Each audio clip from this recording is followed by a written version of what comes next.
Let's start off strong with the pros. The number one pro is the lower cost of living. That needs no explanation. Canada overall is very expensive, but living in Saskatchewan, in particular housing, Canada is going through a housing crisis right now, and Saskatchewan is literally one of the cheapest places to live in this country.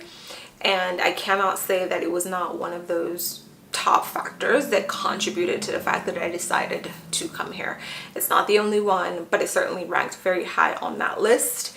I have not regretted it on that front.